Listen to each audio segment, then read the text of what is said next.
Good morning students. आज का हमारा टॉपिक होगा क्लास 11th के लिए कॉम्प्लेक्स नंबर का। और इस कॉम्प्लेक्स नंबर के टॉपिक के अंदर हम सबसे पहले इसके बेसिक कॉन्सेप्ट्स के बारे में जानेंगे और इसके बाद हम कॉम्प्लेक्स नंबर की डेफिनेशन देखेंगे कि कॉम्प्लेक्स नंबर की डेफिनेशन क्या होती है, उसको अच्छे से समझेंगे। After that we will discuss about the real and imaginary part of the complex number and then equality of the two complex number।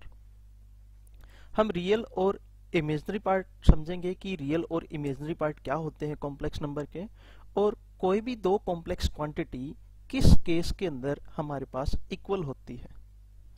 और जो कॉम्प्लेक्स नंबर का जो चैप्टर है, ये चैप्टर 11th क्लास के लिए ही नहीं बल्कि जो हम IIT जेईई मेंस के जो एग्जाम हम देते हैं उन एग्जाम के अंदर भी कॉम्प्लेक्स नंबर का टॉपिक में से हमारे पास क्वेश्चन पूछे जाते हैं। तो चलिए बच्चों, टाइम को खराब ना करते हुए हम अपने टॉपिक को स्टार्ट करते हैं। तो इसमें समझते हैं हम कि कॉम्प्लेक्स नंबर क्या होता है, क्यों इसकी हमें जरूरत पड़ी। अब प्रीवियस क्लासेस के अंदर हमने क्वाड्रेटिक इक्वेशंस पढ़ी थी। क्वाड्रेटिक इक्वेशंस की हम जनरल फॉर्म ले लेते हैं। जनरल फॉर्म क्या होती है?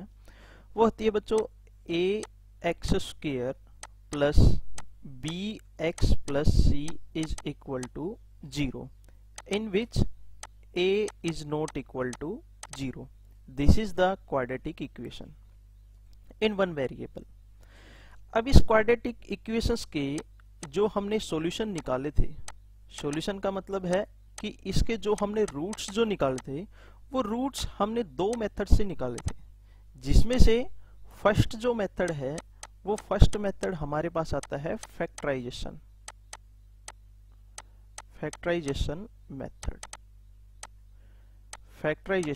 मेथड। और जो सेकंड है, सेकंड जो हमने मेथड पढ़ा था वो हमारे पास था बाई फॉर्मूला मेथड।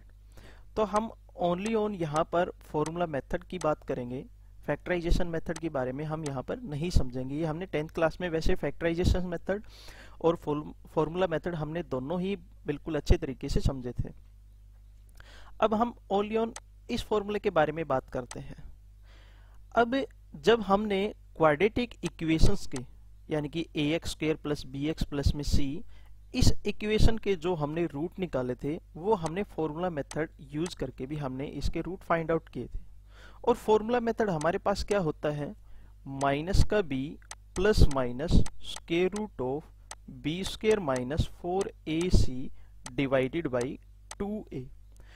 अब हमारे पास से न्यूमरेटर में जो वैल्यू है यानी कि minus b plus minus b² minus में 4ac, अगर ये value that is minus b plus minus square root of b² minus में 4ac, अगर ये value greater than equal to 0 आती है तो इसका मतलब ये हुआ कि हमारे पास जो गिवन इक्वेशन है ax² प्लस bx प्लस में c, इस इक्वेशन के जो रूट्स जो होंगे वो रूट्स हमारे पास क्या होंगे?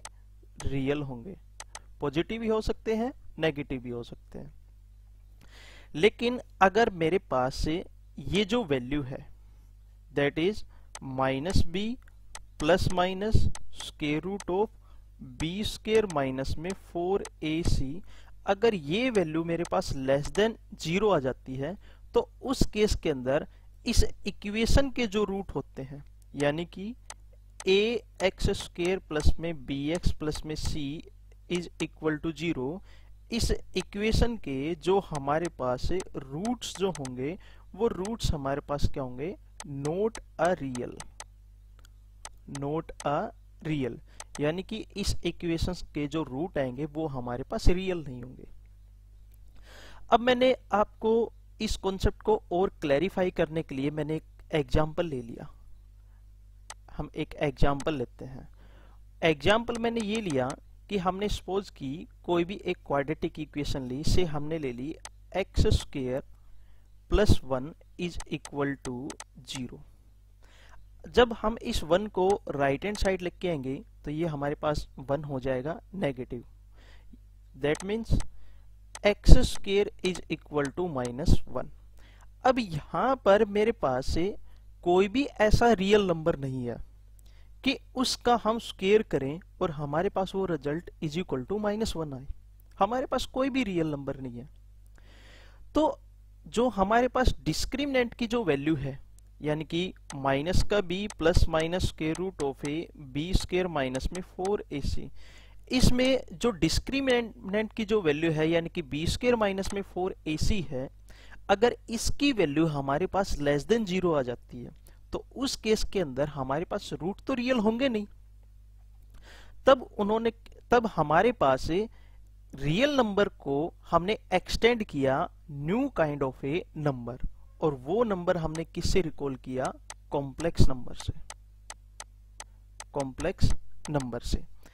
अब यहां पर जब हमारे पास इस डिस्क्रिमिनेंट की वैल्यू हमारे पास नेगेटिव आती है, यानी कि that means b square minus में 4ac इज लेस देन 0। अगर इसकी वैल्यू 0 से लेस आएगी तो इसका मतलब ये हुआ कि इस रूट के अंदर हमारे पास यहां पर वैल्यू नेगेटिव के साथ मिलेगी।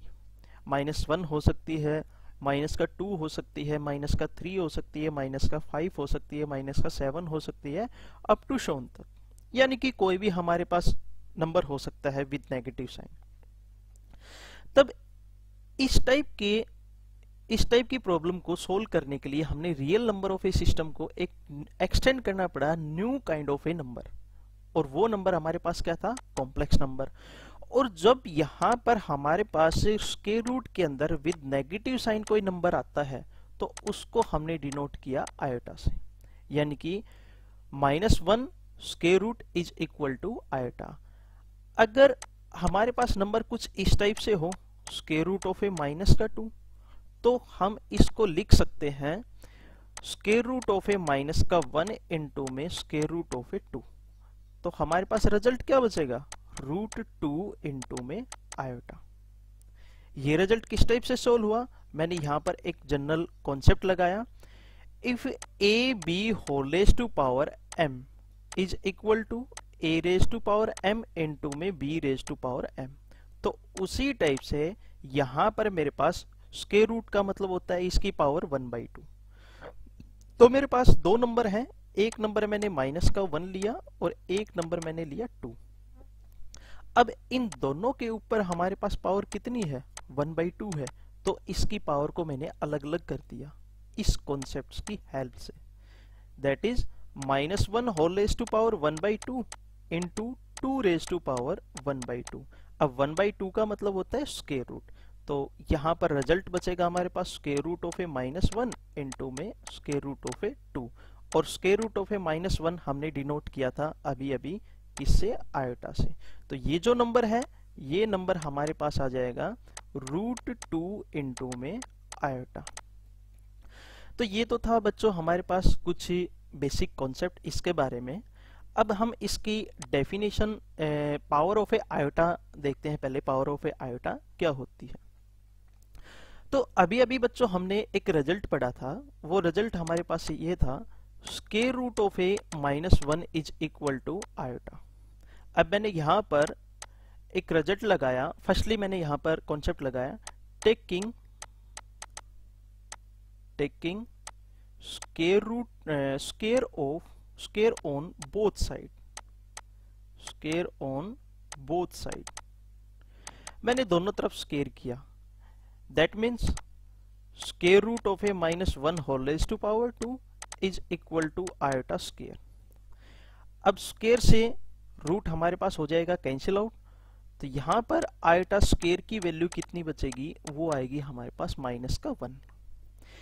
अब एक्सरसाइज के अंदर और जितने भी कंपटीशन एग्जाम होते हैं उनके अंदर अगर आयोटा के ऊपर क्वेश्चन पूछा जाता है तो इसकी पावर के ऊपर ही पूछा जाएगा। से मान लो मैंने एक एग्जाम्पल लिया कि आयोटा रेज टू पावर 7, इसका आंसर निकाल के दिखाना, इसका आंसर आएगा क्या, इसकी वैल्यू क्या आएगी।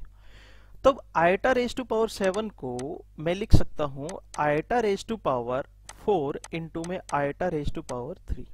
जब बेस सेम होते हैं तो पावर ऐड होती है, तो iota raise to power 4, iota raise to power 3, 4 और 3 को ऐड करेंगे तो रिजल्ट बचेगा इज इक्वल टू 7।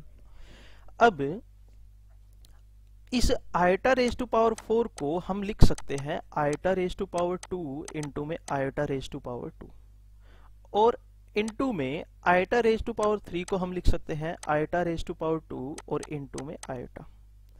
अब आइटा स्क्वायर किसके इक्वल होता है? -1 के इक्वल। अब ये आइटा स्क्वायर भी -1 के इक्वल। अब यहाँ पर इस आइटा स्क्वायर की वैल्यू भी -1 के इक्वल, और इस आइटा की वैल्यू हमारे पास होगी स्क्वायर रूट ऑफ ए -1। -1 +1 और +1 इंटू में -1 और इंटू में square root of -1 square root of ए -1, यानी कि रिजल्ट जो हमारे पास बचेगा वो बचेगा नेगेटिव ऑफ रूट -1। अब इसकी वैल्यू हम वापस से पुट कर सकते हैं, नहीं तो इस रिजल्ट को हम यहीं पर भी छोड़ सकते हैं। अगर इसकी वैल्यू हम वापस से पुट करेंगे तो रिजल्ट हमारे पास बचेगा माइनस से आइटा। ये हमारे पास आइटा रेज टू पावर 7 की जो है वैल्यू जाई, आइटा रेज टू पावर 7 को हम लिख सकते हैं is equal to minus iota. अगर हमारे पास से रिजल्ट इस टाइप से मिल जाए, मैंने एक और एग्जांपल लिया, सेकंड एग्जांपल लेता हूं।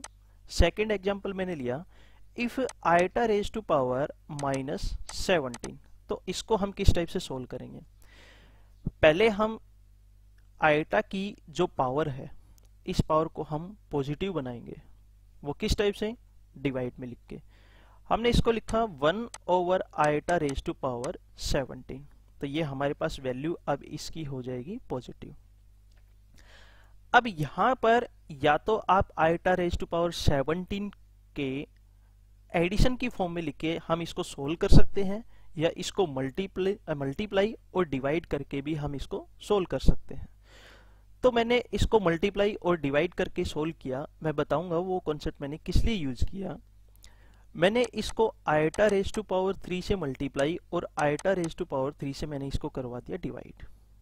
अब न्यूमरेटर का न्यूमरेटर के साथ मल्टीप्लाई होगा और डिनोमिनेटर का डिनोमिनेटर के साथ मल्टीप्लाई होगा, तो रिजल्ट बचेगा हमारे पास है iota raise to power 3 divided by iota raise to power 20।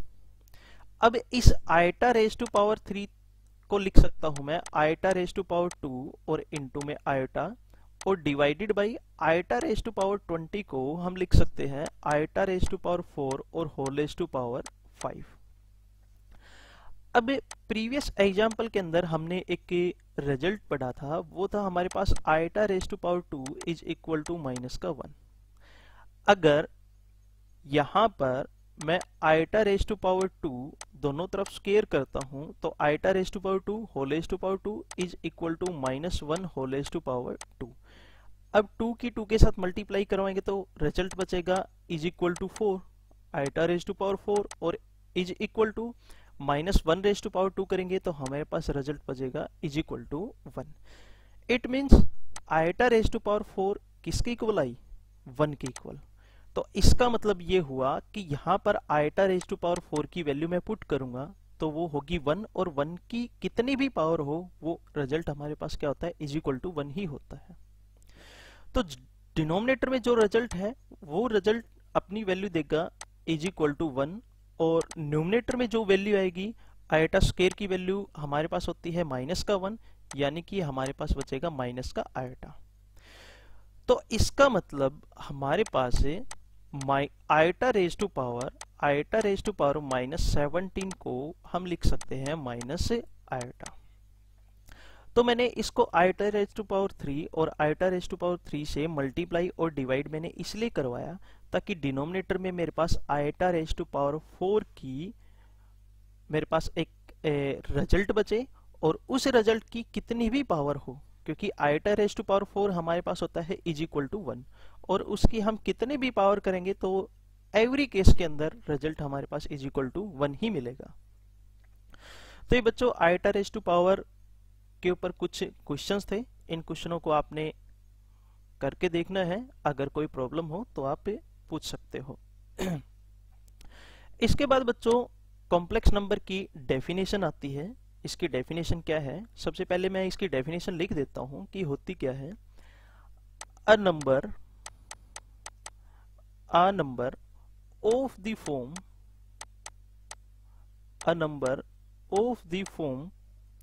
a plus iota b where a and b both are the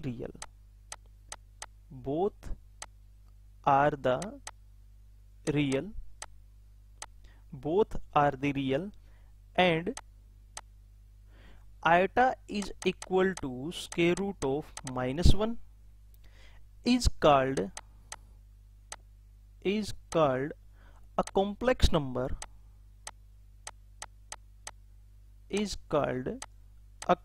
number and generally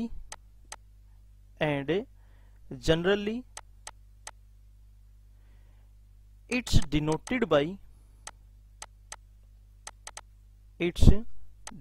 by capital Z and the set of the complex number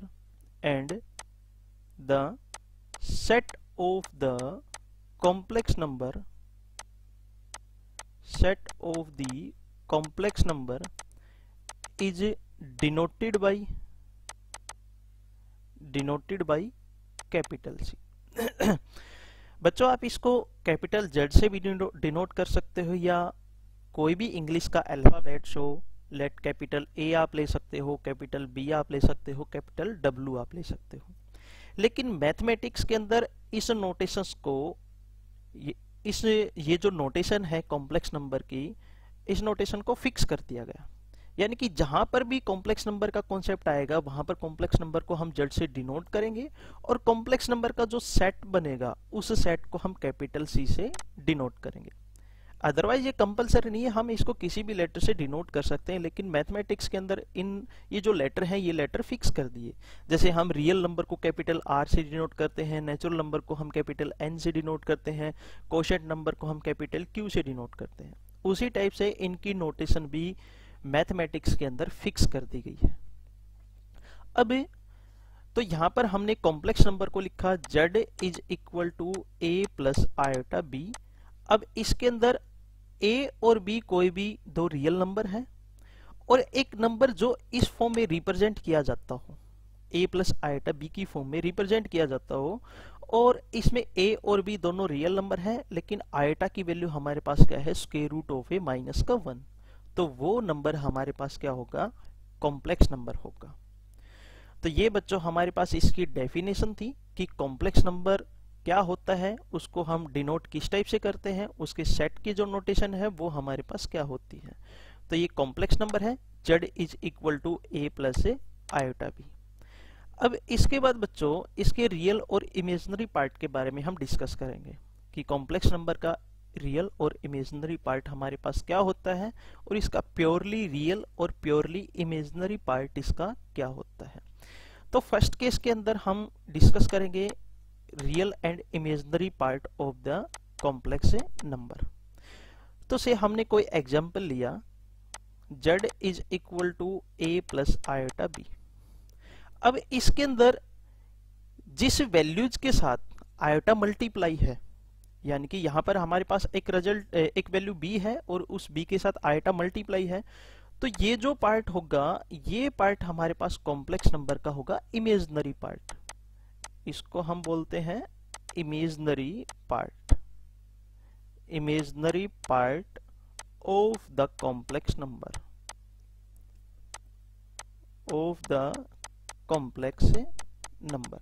ये हमारे पास होता है imaginary part.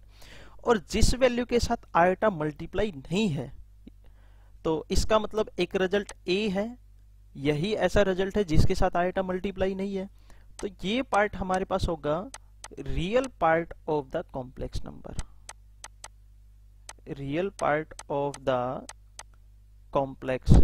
Number, ये हमारे पास complex number का real part होगा। अब इसके बाद बच्चों हम इसके प्योरली रियल और प्योरली इमेजिनरी पार्ट के बारे में डिस्कस करते हैं। मैंने यही कॉन्सेप्ट ले लिया z is equal to a plus iota b। तो मैंने यहां पर दो केस लिए। फर्स्ट केस में मैंने लिखा if a is equal to 0, अगर a की वैल्यू 0 के बराबर हो, तो उस केस के अंदर z is equal to iota b बचेगा। तो ये जो है ये हमारे पास क्या बनेगा, purely imaginary part of the complex number, यानी कि ओनली ऑन इमेजिनरी पार्ट हो, रियल पार्ट इसके अंदर हो ही ना। सिमिलरली उसी टाइप से if b is equal to 0, अगर मेरे पास b की वैल्यू 0 की इक्वल हो, implies that z is equal to a, तो z की वैल्यू हमारे पास क्या आएगी, इज इक्वल टू a आएगी। अब इस z is equal to a के अंदर इमेजिनरी पार्ट तो है नहीं, ओनली ऑन क्या है, रियल पार्ट। तो ये हमारे पास क्या होगा, purely real part of the complex number,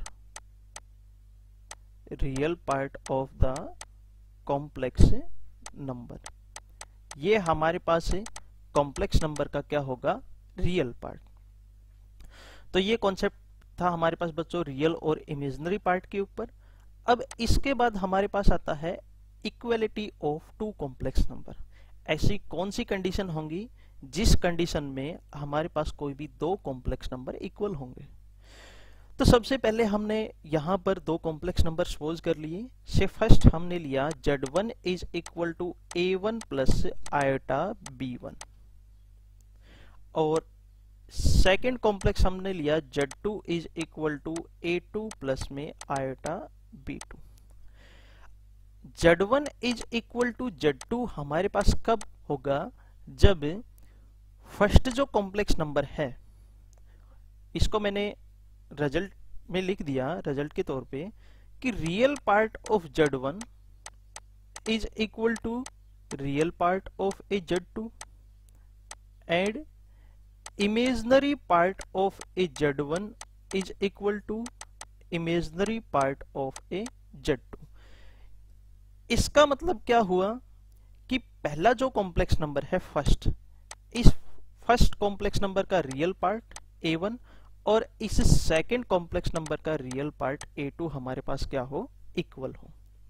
और सेकेंडली फर्स्ट कॉम्प्लेक्स नंबर का इमेजिनरी पार्ट यानी कि b1 और सेकंड कॉम्प्लेक्स नंबर का इमेजिनरी पार्ट यानी कि b2, ये भी क्या हो, इक्वल हो। तो उस केस के अंदर हम बोल सकते हैं कि ये दो जो कॉम्प्लेक्स नंबर हैं, ये दोनों कॉम्प्लेक्स नंबर हमारे पास क्या होंगे, इक्वल होंगे। पहले वाले कॉम्प्लेक्स नंबर का रियल पार्ट और दूसरे वाले कॉम्प्लेक्स नंबर का रियल पार्ट ये दोनों इक्वल हो, और फर्स्ट कॉम्प्लेक्स नंबर का इमेजिनरी पार्ट और सेकंड कॉम्प्लेक्स नंबर का भी इमेजिनरी पार्ट ये भी हमारे पास क्या हो, इक्वल हो। तो उस केस के अंदर ये जो दो कॉम्प्लेक्स नंबर हैं, ये दो कॉम्प्लेक्स नंबर हमारे पास क्या हो जाएंगे, इक्वल। तो बच्चों जो फर्स्ट एक्सरसाइज है एलिमेंट्स ऑफ ए मैथमेटिक्स की जो बुक है, उसकी फर्स्ट एक्सरसाइज का बेसिक कॉन्सेप्ट बस यहीं तक था, equality of a two complex number तक। इसके बाद बच्चों इसकी एक्सरसाइज के क्वेश्चन आते हैं। एक्सरसाइज के क्वेश्चन हमारे पास बहुत ही सिंपल है, इनमें हमें ज्यादा कुछ नहीं करना है, बस आयटा की फॉर्म के ऊपर हमारे पास रिजल्ट पूछे गए हैं। तो इसके ओवरऑल पार्ट तो मैं करवाऊंगा नहीं, इनमें से कुछ पार्ट में स्किप भी करूंगा, उनको आप ट्राई करके देखना। अगर कोई प्रॉब्लम आती है तो आप कमेंट बॉक्स में कमेंट करके आप इजीली से पूछ सकते हो। तो बच्चों हम क्वेश्चन नंबर फर्स्ट के सबसे पहले फर्स्ट पार्ट पर ही चलते हैं। क्वेश्चन हमारे पास इवेल्युएट द फॉलोइंग, इस रिजल्ट की हमने वैल्यू फाइंड आउट करनी है कि वैल्यू क्या होगी। फर्स्ट पार्ट हमारे पास दे रखा है स्क्वायर रूट ऑफ माइनस का 9 into square root of minus 121। अब इसके अंदर इस टर्म को मैं दो टर्म की मल्टीप्लिकेशन की फॉर्म में लिख सकता हूं। किस टाइप से, मैंने लिखा square root of 9 into square root of minus का 1 इंटू स्क्वायर रूट ऑफ, इसी टर्म को भी मैंने दो टर्म की मल्टीप्लिकेशन की फॉर्म में लिखा। फर्स्ट टर्म है square root of 121 into square root of minus 1। अब 9 का स्क्वायर रूट क्या होता है, 3, और यहाँ पर रूट -1 किसके इक्वल होता है, आयोटा के इक्वल, इनटू 121 का स्क्वायर रूट होता है 11 और यहाँ पर -1 का स्क्वायर रूट होता है इज इक्वल टू आयोटा। अब 11 की 3 के साथ मल्टीप्लाई करवाएंगे तो हमारे पास रिजल्ट बचेगा 33 और आयोटा की आयोटा के साथ मल्टीप्लाई करवाएंगे तो रिजल्ट आएगा आयोटा स्क्वायर। अब आयोटा स्क्वायर की वैल्यू हमारे पास होती है is equal to -1, iota square is equal to -1। अब इस रिजल्ट के अंदर हम आयोटा स्क्वायर की वैल्यू पुट करेंगे -1, तो रिजल्ट हमारे पास बचेगा -33, यानी कि इस रिजल्ट की जो वैल्यू आएगी वो वैल्यू हमारे पास होगी -33। उसके बाद सेकेंड क्वेश्चन और को मैं स्किप करता हूं और इसके बाद मैं आता हूं बच्चों थर्ड क्वेश्चन पर। थर्ड क्वेश्चन को करते हैं, जो क्वेश्चन नंबर फर्स्ट का जो थर्ड पार्ट है। ये बच्चों दे रखा है square root of -16 plus 3 into square root of -25 और प्लस स्क्वायर रूट ऑफ -36 और -3 इंटू में स्क्वायर रूट ऑफ -16। अब स्क्वायर रूट ऑफ -16 को हम लिखेंगे square root of 16 into square root of -1, तो इस रिजल्ट को मैंने डायरेक्टली लिख दिया 4 इंटू में आयोटा, 4 आयोटा, प्लस इस रिजल्ट को लिखा मैंने 25 का स्क्वायर रूट हो जाएगा 5, तो लिखा मैंने 3 इंटू में 5 आयोटा, प्लस इसको बच्चों मैंने लिखा 6 आयोटा और माइनस का साइन 3 इंटू में इस रिजल्ट को भी मैंने लिखा 4 आयोटा। तो 4 आयोटा है as it is, plus 5 into में 3, ये हमारे पास हो गया बच्चों 15 आयोटा, प्लस 6 आयोटा और माइनस में हमारे पास बचेगा 12 आयोटा। अब जो जितने भी प्लस की वैल्यूज हैं उनको हमने ऐड करना है, उसमें इस माइनस की वैल्यू को हमने सब्ट्रैक्ट कर देना है। सब्ट्रैक्ट करने के बाद हमारे पास जो रिजल्ट बचेगा वो रिजल्ट बचेगा हमारे पास 13 आयोटा। अब यहाँ पर हम आयोटा की वैल्यू भी पुट कर सकते हैं और इस रिजल्ट को हम यहीं पर भी छोड़ सकते हैं। तो क्वेश्चन नंबर फर्स्ट का जो थर्ड पार्ट है इसका आंसर हमारे पास आएगा is equal to 13 iota. Question number 4 आपने बच्चों करके देखना है, बहुत ही सिंपल क्वेश्चन है। इसके बाद हम नेक्स्ट क्वेश्चन पर चलते हैं। ये ऑलरेडी सॉल्व है इसके अंदर कि आयोटा रेज टू पावर 243। अब इस आयोटा रेज टू पावर 243 को हमने लिखा आयोटा रेज टू पावर 243, इसको हमने लिखा iota raise to power 240 into में आयोटा रेज टू पावर 3। अब आयोटा रेज टू पावर 243 को हम लिख सकते हैं आयोटा रेज टू पावर 4 और होल रेज टू पावर 60 और इंटू में आयोटा रेज टू पावर 3। अब आयोटा रेज टू पावर 4 हमारे पास होती है बच्चों इज इक्वल टू 1 और 1 की कितनी भी पावर हो वो रिजल्ट हमारे पास क्या आएगा इज इक्वल टू 1 ही आएगा। अब आयोटा रेज टू पावर 3 बचेगा ओनली ऑन रिजल्ट, ये रिजल्ट हमारे पास हो जाएगा इज इक्वल टू 1 और इनटू में है आयोटा रेज टू पावर 3। अब इस आयोटा रेज टू पावर 3 को मैं लिख सकता हूँ आयोटा रेज टू पावर 2 और इनटू में आयोटा रेज टू पावर 2 हमारे पास होता है is equal to 1 is equal to minus का 1 और तो रिजल्ट हमारे पास बचेगा ये माइनस का आयोटा। तो ये बच्चों हमारे पास ये क्वेश्चन नंबर फर्स्ट का सेकंड का फर्स्ट पार्ट था, बहुत ही सिंपल है। अब इसके बाद बच्चों मैं इस क्वेश्चन का सिक्स्थ पार्ट लेता हूँ। जो सिक्स्थ पार्ट है वो क्या है, बाकी सभी क्वेश्चनों में पावर स्मॉल में दे रखी है, इसमें ज्यादा पावर है। वैसे सारे क्वेश्चन सिंपल ही हैं बच्चों, डरने की कोई बात नहीं है, आपने आराम से इनको सोल्व करके देखना है। तो इसका सिक्स्थ पार्ट है बच्चों 1 plus iota raise to power 10 plus iota raise to power 100 plus iota raise to power 1000। तो ये बच्चों हमारे पास 6 पार्ट है। तो इसके अंदर 1 को मैंने लिखा एज इट इज और जो आयोटा रेज टू पावर 10 है इस आयोटा रेज टू पावर 10 को मैंने लिखा आयोटा रेज टू पावर 8 और इनटू में आयोटा स्क्वायर और इस आयोटा रेज टू पावर 8 को मैंने किस टाइप से लिखा iota raise to power 4 whole raise to power 2 और इनटू में ये second iota square as it is plus, अब उसके बाद है iota raise to power 100। Iota raise to power 100 को मैं लिख सकता हूँ iota raise to power 4 whole raise to power 25 और प्लस, और जो लास्ट रिजल्ट है आइटा रेज टू पावर 1000, इसको मैं लिख सकता हूँ आइटा रेज टू पावर 4 और होल रेज टू पावर 250। अब यहाँ पर 1 as it is, iota raise to power 4 is equal to 1 होता है, 1 का स्क्वायर करोगे तो इज इक्वल टू 1 ही आएगा, रिजल्ट बचेगा only on iota square plus iota raise to power 4 whole raise to power 25, iota raise to power 4 is equal to 1 होता है, 1 की पावर कितनी भी हम करते हैं तो इज इक्वल टू रिजल्ट 1 ही बचेगा, दैट मीन्स प्लस 1, और प्लस यहाँ पर भी रिजल्ट हमारे पास कितना आएगा, प्लस का 1 आएगा। अब 1 आइटा स्क्वायर किसके इक्वल होता है, माइनस का 1 प्लस 1 एज इट इज, और ये प्लस 1 भी एज इट इज, 1 से 1 कैंसिल आउट हो गया तो हमारे पास रिजल्ट क्या बचता है, ओनली ऑन 2। इसका मतलब क्वेश्चन नंबर सेकंड का जो 6 पार्ट है इसका आंसर हमारे पास कितना आएगा, प्लस का 2। तो ये बच्चों हमारे पास इस एक्सरसाइज का सेकंड क्वेश्चन था। अब हम चलते हैं क्वेश्चन नंबर थर्ड पर।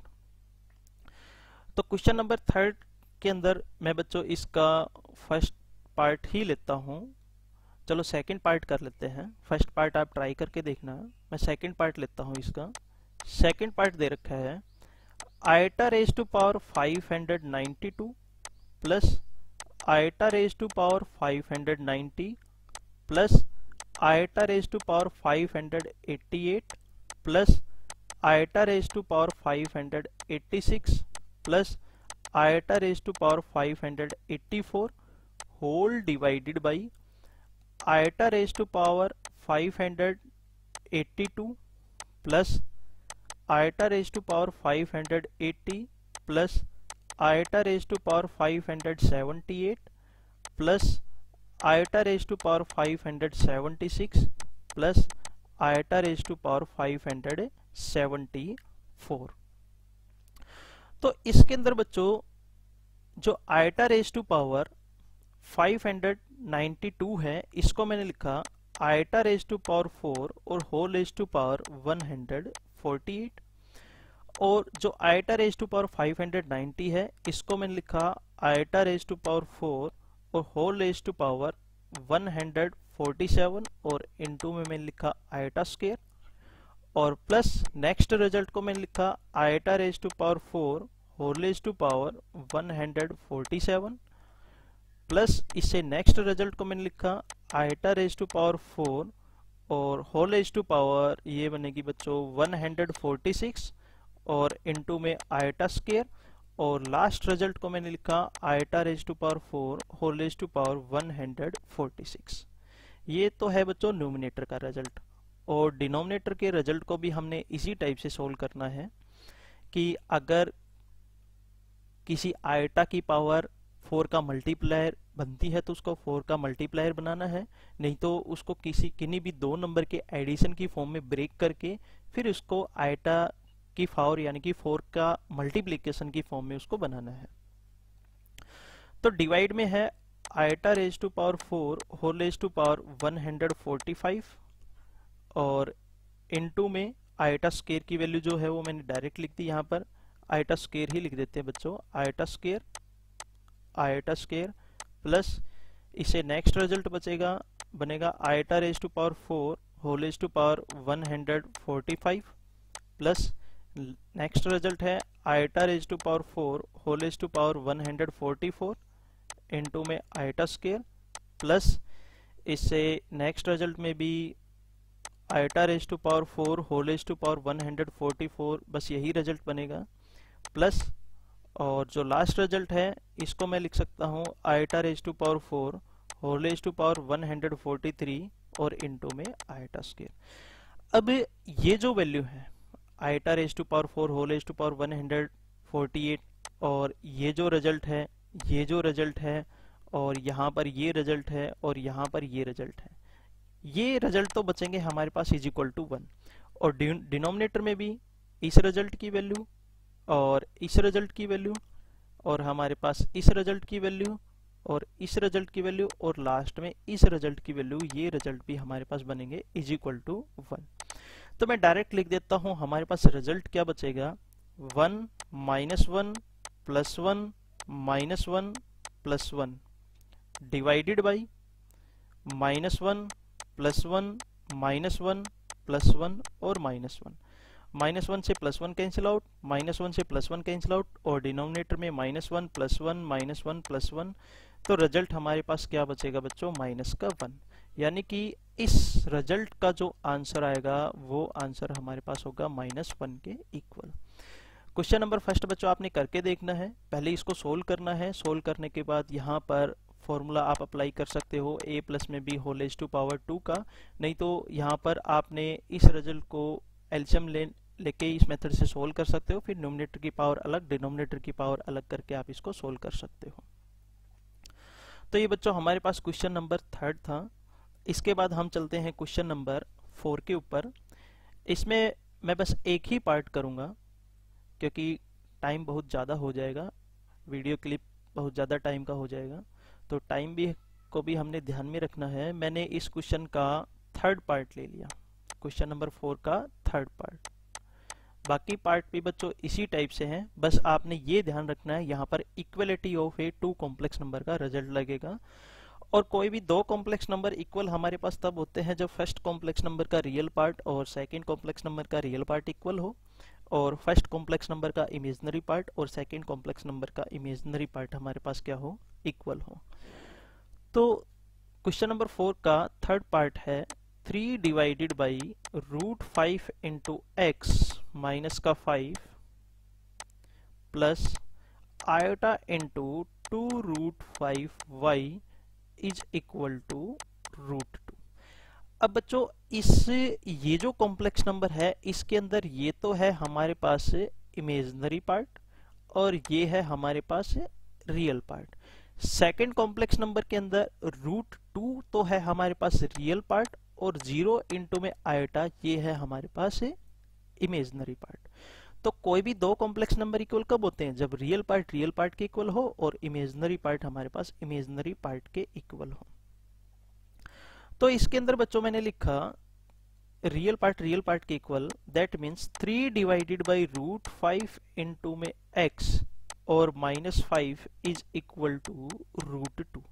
अब बच्चों यहाँ पर मैंने एलसीएम ले लिया √5 मेरे पास एलसीएम आ गया।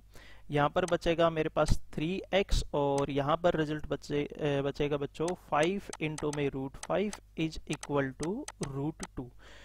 अब √5 को जब हम राइट हैंड साइड लेके आएंगे तो √2 के साथ मल्टीप्लाई हो जाएगा, तो ये रिजल्ट बचेगा हमारे पास √10। इसका मतलब रिजल्ट क्या बचा, 3x minus 5√5 is equal to √10। जब बच्चों हम इसको सोल्व करेंगे तो सोल्व करने के बाद हमारे पास x की वैल्यू आएगी कि 3x is equal to √10 minus 5√5। अब 3 को इधर लेके आएंगे तो डिवाइडेड बाई 3 हो जाएगा, तो ये तो हमारे पास बचेगी x की वैल्यू। इसके बाद जो y की जो वैल्यू आएगी, y की वैल्यू बचेगी हमारे पास बच्चों, और अब इमेजिनरी पार्ट हमने इमेजिनरी पार्ट के इक्वल लिखना है, तो इसका मतलब 2 इंटू में √5 इंटू में y इज इक्वल टू 0।